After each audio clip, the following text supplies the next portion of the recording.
அங்கிகளை பெயரிடுதல். மாணவர்களே, நாம் இந்த அலகில் அங்கிகளை பெயரிடுவதன் அவசியத்தையும் அங்கிகளை பெயரிடுவதற்கான நியமங்களையும் அறிந்து கொள்வோம். அங்கிகள் எனும்போது அவை தாவரம், விலங்கு, நுண்ணங்கி ஆகியவற்றை கருதுகின்றது என்பதை நாம் அறிந்து கொண்டுள்ளோம். அவ்வங்கிகளை பெயரிடுதலின் முக்கியத்துவத்தினை நாம் அறிந்து கொள்ள எமது வாழ்க்கை பருவத்தினை நோக்குவோம். நாம் இவ்வுலகில் பிறந்து ஒரு மாத காலத்தினுள்ளேயே எமக்கு பெயரிடுவது பற்றி அறிந்திருப்பீர்கள். அதன் பின்னர் தான் நாம் எமக்குரிய பிறப்பு சான்றிதழினை பெற்றுக்கொள்ள முடிகிறது. எமக்கு பெயரிட்டிருக்காவிட்டால் வகுப்பறையில் என்னென்ன பிரச்சனைகளை எதிர்கொண்டிருப்போம். ஆசிரியர் பெயரை அழைத்து வினா கேட்க முடியாது. எமது பரீட்சை வைத்து புள்ளிகளை பதிய முடியாது. சான்றிதழை கூட பெயரில்லாமல் வழங்க முடியாது. அதே நிலைதான் வீட்டிலும். எனவே அங்கிகளுக்கு பெயரிடுதல் அவசியம் என்பதை நாம் அறிந்து கொள்ளக்கூடியதாக உள்ளது. அங்கிகளுக்கு பொது பெயரிடு ஏன் அவசியம் ஆகின்றது? உதாரணமாக நாம் நாய் என்ற விலங்கினை எடுத்துக்கொள்வோம் ஆயின் நாங்கள் நாய் என அழைக்கின்றோம். சிங்களத்தில் வல்லா என அழைக்கின்றார்கள். ஜப்பானில் இனு என அழைக்கப்படுகின்றது. இலங்கையில் இனு என்பது யாது என கேட்டால் நாம் ஒரு பதிலையும் வழங்க முடியாது. ஏனென்றால் இனு என்பது என்ன என்பது நமக்கு தெரியாது. எனவே நாம் நாய்க்கான ஓர் உலகெங்கும் பாவிக்கக்கூடிய விஞ்ஞான பொது பெயரை பயன்படுத்துவோமாயின் அது எல்லோருக்கும் விளங்கிக் கொள்ளக்கூடியதாக இருக்கும். நூல்களை எழுதும் போதும் ஒரு நாட்டு மொழியில் எழுதுவதனால் வேறு நாடுகளில் உள்ளவர்கள் அவ்வங்கியை இனங்கண்டு கொள்ள முடியாது போகும். எனவே அங்கியொன்றை குறித்த ஒரு பெயரினாலேயே அழைக்க வேண்டும் என்ற விடயம் விஞ்ஞானிகளால் காலத்துக்கு காலம் வலியுறுத்தப்பட்டு வந்தது. சுவீடன் நாட்டு இயற்பியல் விஞ்ஞானியான கரோலஸ் லீனியஸ் என்பவரால் வெற்றிகரமான எளிய பெயரீட்டு முறை அறிமுகம் செய்யப்பட்டது. இதில் இரு வகையான அங்கிகளையும் அவற்றின் பெயரீட்டு முறைகளையும் காணக்கூடியதாக உள்ளது. நாம் விளக்கமாக இனி வரும் பகுதியில் கற்போம். இவ்வலகை கற்பதன் மூலம் நீங்கள் அங்கிகளை பெயரிடுதலின் அவசியத்தினையும் இரு சொற்பெயரீட்டு முறையினையும் இரு சொற்பெயரீட்டு நியமங்களையும் சில அங்கிகளுக்கான இரு சொற்பெயரிடுகளையும் அறிந்து கொள்வீர்கள். அங்கிகளுக்கு எல்லா மொழிகளிலும் பெயர்கள் காணப்படுகின்றன. எனினும் அப்பெயர்கள் மொழிகளுக்கேற்பவும் நாடுகளுக்கேற்பவும் பிரதேசங்களுக்கேற்பவும் வேறுபடுகின்றன. இதனால் அங்கிகளுக்கிடையே உள்ள தொடர்பு வெளிக்கொணரப்படுவதில்லை. எனவே அங்கிகளை இனம் அறிவதற்காக விஞ்ஞான நியம பெயரை பயன்படுத்தும் முறை அறிமுகம் செய்யப்பட்டது. இரு சொற்பெயரிடு. அங்கிகளை பெயரிடுவதற்கான வெற்றிகரமான பெயரீட்டு முறை 1753 சுவிஸ் நாட்டு விஞ்ஞானியான கரோலஸ் லீனியஸ் என்பவரால் கண்டுபிடிக்கப்பட்டது. அவரது படத்தினை நீங்கள் அருகில் அவதானிக்கிறீர்கள். இப்பெயரீட்டுக்கமைய பெயரானது இரு சொற்களை கொண்டிருந்தமையினால் இரு சொற்பெயரிடு என அழைக்கப்பட்டது.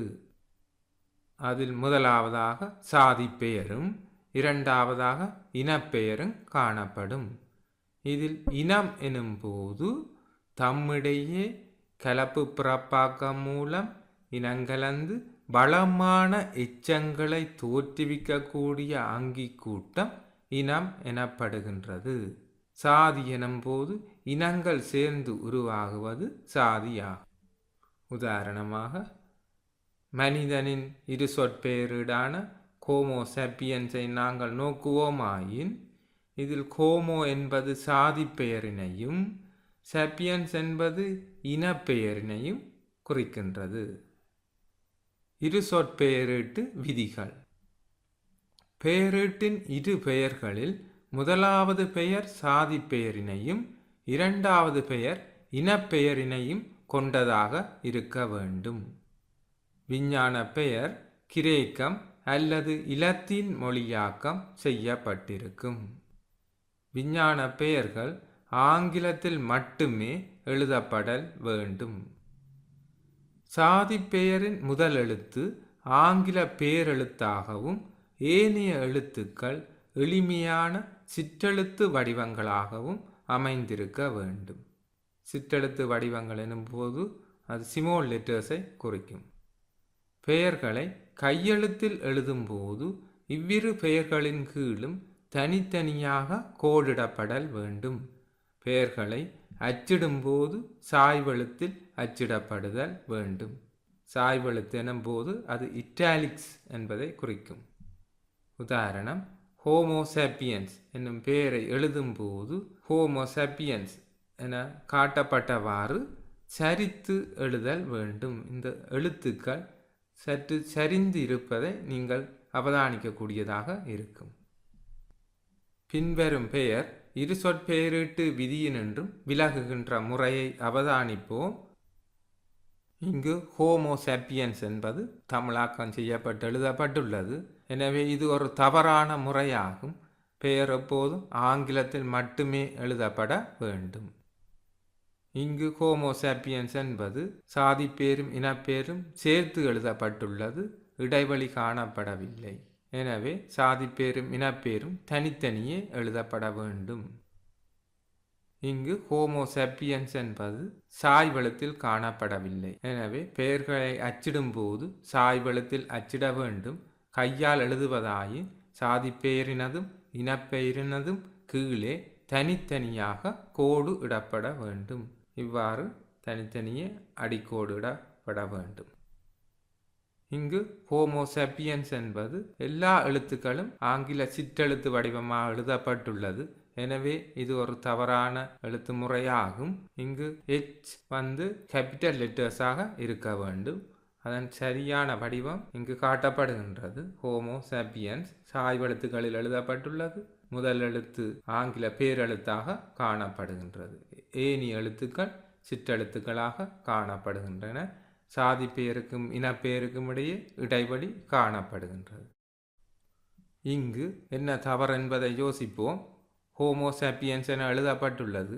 இடைவெளி இடப்பட்டுள்ளது. சாய்வெழுத்தில் காணப்படுகின்றது.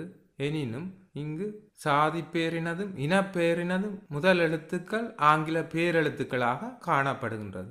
இனப்பெயரின் எழுத்து சிற்றெழுத்தாகவே காணப்பட வேண்டும். எனவே இது ஒரு தவறான முறை ஆகும். அதாவது சாதி பேரின் முதல் எழுத்து மாத்திரமே ஆங்கில பேரெழுத்தில் காணப்பட வேண்டும். ஏனைய எழுத்துக்கள் யாவும் சிற்றெழுத்தாக காணப்பட வேண்டும். சில அங்கிகளின் விஞ்ஞான பெயர்களை நாங்கள் நோக்குவோம். இது ஒரு தேரையின் படமாகும். இது பியூஃபோ கொட்டகமே என அழைக்கப்படுகின்றது. இவ்வங்கி இலங்கைக்கே உரித்தான ஓர் ஈருடகவாளி ஆகும். இலங்கையின் புகழ்பெற்ற விஞ்ஞானியான சரத் கொட்டகமவின் பெயரினால் இவ்விலங்கு அழைக்கப்படுகின்றது. உடலின் முதுகுப்புறம் கபில அல்லது மஞ்சள் நிறமானது. கண்களிடையே இளநிறமான 3 கோடுகள் காணப்படும். பியூஃபோ கொட்டகமே. அடுத்த அங்கியை நோக்குவோம். இது ஒரு நீர்வாழ் தாவரமாகும். நிம்பியா ஸ்டெலேட்டா. இதன் இரு சொற்பெயரிட்டு முறை நிம்பியா ஸ்டெலேட்டா. இது ஒரு இலங்கையின் தேசிய மரம் ஆகும். இதன் இரு சொற்பெயரிட்டு முறையாக மெசுவா நாகசாரியம் என்பது காணப்படுகின்றது. இந்த படங்களில் இத்தாவரத்தினை அவதானிக்கக்கூடியதாக இருக்கும். அடுத்து ஒரு மீன் இனம் காட்டப்படுகின்றது. அசோகா பெத்தியா என அழைக்கப்படும் இம்மீன் பண்டிஸ் அசோகா என்ற இரு சொற்பெயரிட்டினை உடையது. இது இலங்கையின் தேசிய பறவையாக காணப்படுகின்றது. இதன் பேராக கலஸ் லஃபாஜெட்டி என்ற இரு சொற்பெயரிட்டு முறை காணப்படுகின்றது. இது நாம் தமிழில் தூக்கணாங்குருவி என அழைக்கின்றோம். இதன் பெயராக பியூபலோனிஸ் அல்பைரோஸ்ட்ரிஸ் என அழைக்கப்படுகின்றது. தென்னை இதன் பெயராக கொக்கஸ் நியூசிஃபெரா காணப்படுகின்றது. இலங்கைக்கு உரித்தான மாங்காய் மங்கிஃபெரா செலானிக்கா. வடபகுதியின் பிரதான மரம் புரோசஸ் ஃபிளாபெலிஃபர். நாம் இதுவரை சில அங்கிகளின் இருசொற்பெயரிட்டினை கண்டோம். பொழிப்பு. இருசொற்பெயரிட்டு முறையானது கரோலஸ் இலினியஸ் என்பவரால் உருவாக்கப்பட்டது. இருசொற்பெயரிட்டு முறையில் முதலில் சாதி பெயரும் இறுதியில் இனப்பெயரும் குறிப்பிடப்படுகின்றது. தமக்கிடையே இனங்கலந்து வளமான எச்சங்களை தோற்றுவிக்கக்கூடிய அங்கிகள் அனைத்தும் ஒரே இனத்தை சேர்ந்தவை ஆகும். பல இனங்களை உள்ளடக்கியது சாதி ஆகும். சாதி பெயரை தனித்து பயன்படுத்தலாம், இனப்பெயரை தனித்து பயன்படுத்த முடியாது. இருசொற்பெயரீடு இலத்தீன் மொழியாக்கம் செய்யப்பட்டாலும் ஆங்கிலத்திலேயே எழுதப்படும்.